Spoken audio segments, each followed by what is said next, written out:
My only worry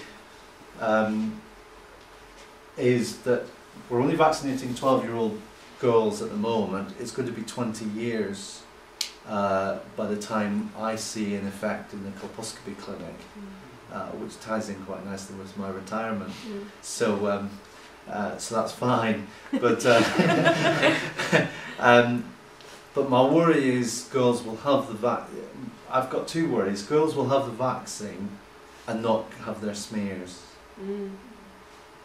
And that's a danger because there are other HPV subtypes, and that leads on to my second worry. My second worry is, at the moment, we're only vaccinating against 16 and 18. So they're not going to get 16 and 18, but could they get others?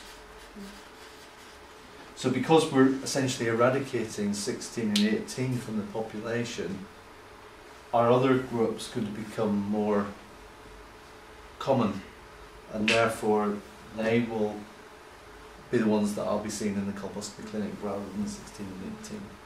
The manufacturers reassure me that's not the case, but they would do. Yes. How about if you're sexually active and you have the vaccine, would it help? If you've already caught the HPV? Once you become sexually active, as your slide said, there's a very high chance that you will have come in contact with HPV. And once you come in contact with HPV, the vaccine is of no real use. Unless you were having the particular vaccine which would prevent genital warts as well. Brilliant. Do Any? you have any more questions? Janet? Yeah. Janet. If you're 25 and you're not sexually active, do you need to have a smear? Yes, because otherwise you'll get lots and lots of reminders.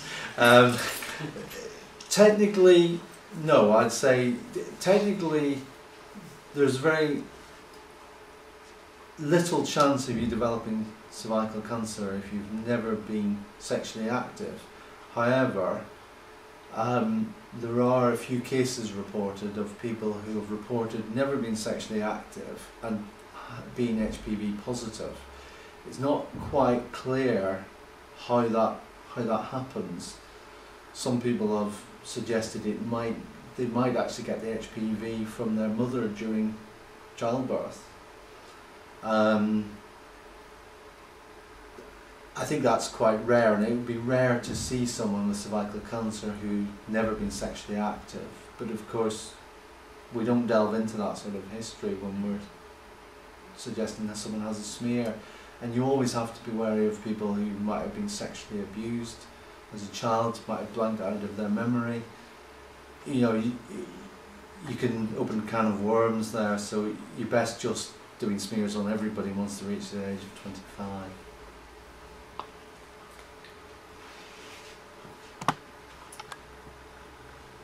Very good. This has been brilliantly informative. Thank you very much, Dr. Gilmore, for coming and joining us this afternoon, and for Ali for your slides as well.